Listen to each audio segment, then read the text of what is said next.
се заблагодарам за присуството. Денешната пресконференција првично е реакција на трибината која што сега само ја одржа во Прилеп, на која што се разговараше за различни теми во државата, и второ на денешната пресконференција.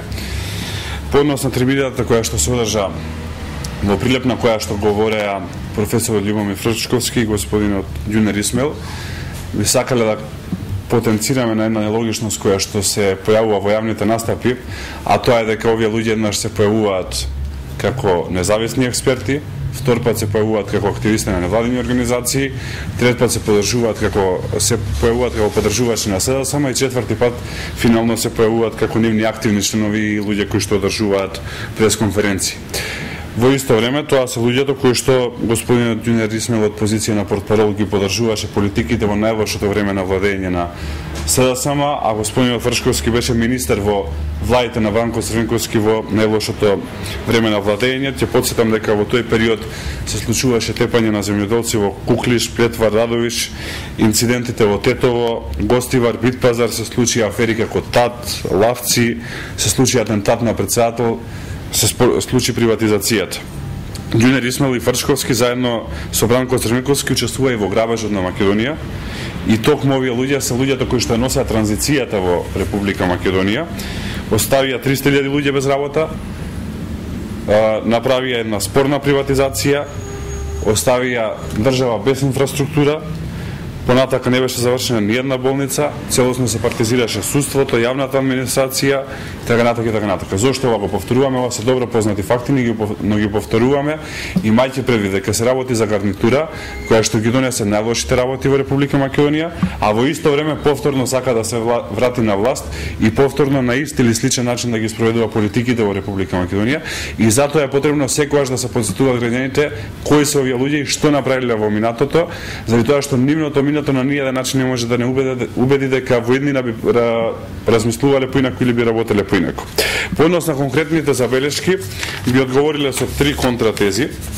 Првата теза е по однос на судството, дека судството е партизирано, дека судството е употребено во функција на државата и во функција на политиките на ВМРО-ДПМНЕ. Би сакале прво да подсетиме дека во 1996 година, кога овие двајца биле на високи позиции во владата на СДСМ, беше целосно партизирано судството преку избор на сите судии во парламентот во кој што немаше опозиција. Понатака во 2006 година беа донесени така наречени реформи во судството, на кои што ВМРО-ДПМНЕ се спротивстави, кои што реформи оставија и уштедни последици врз судството. Спротивно на тоа, Собранието на Република Македонија со ова парламентарно мнозинство излезе со реформи со кои што значајно се скратува постапката, и таа не треба да трае помеѓу 9 и 12 месеци. Понатака се скратуваат роковите за достава и за завршување на судските процеси. Мнозинството предводено од ВМРО-ДПМНЕ предложи уставни измени со кои што тоа што го внесе СДСМ во уставот, а тоа е министерот за правда и председателот на Врховниот суд да бидат членови на Републичкиот судски совет, ќе стане минато, односно тие две позиции ќе бидат извадени од Републичкиот судски совет. Тоа е на наша иницијатива и во понеделникот почнува промената за уставни измени. Понатака го сменивме начинот на избор и начинот на функционирање на судството, така што тоа е една јасна разлика и јасно покажува каде е судството сега, каде било претходно. Нормално не е совршено и состојбите се далеку од совршени, но има едни активни мерки кон подобрување на целата ситуација. Втората теза за која што се разговараше на трибината од господинот Ѓунер Исмаил и од професорот Љубомир Фрчковски беше по однос на името.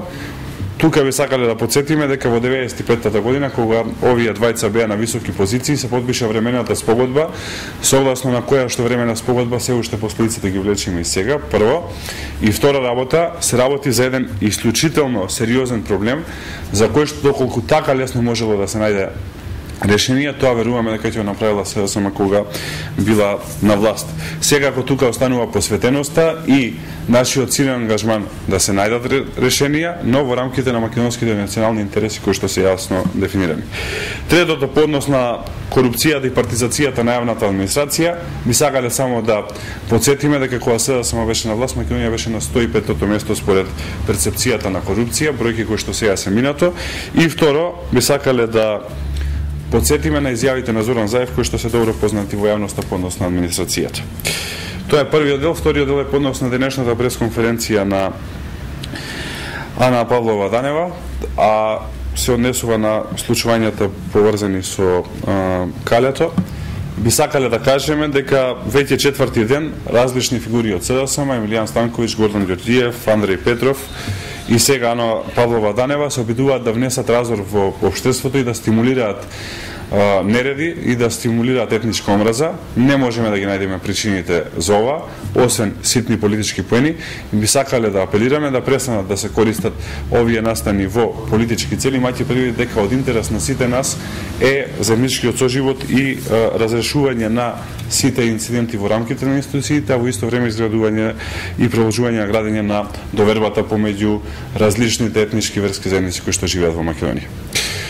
Благодарам, поведете прашање дали имам. Јас имам прашање на темата. Има ли партијата има ли ВМРО да има изградено став по предлогот на председателот на Собранието Трайко Бељановски за кратење на плати за нередовните пратеници, односно пратеници кои што не доаѓаат во парламент? Значи, тоа е работа која што председателот Бељановски ја презентираше. Ние како пратеничка група треба да држиме состанок, да ја разгледаме и соодветно после тоа ќе одговориме. Иако би сакал да кажам дека прашањата кои што се поврзани со платите се во рамки на уредени законски, така што доколку има било какви промени, треба да има законски промени, кои што соодветно би следувале, но во моментов не можам да искажам финален став, дали ќе го прифатиме или нема го прифатиме. Во рамки на пратеничката група денуи веќе биде разгледано и ќе одговориме соодветно.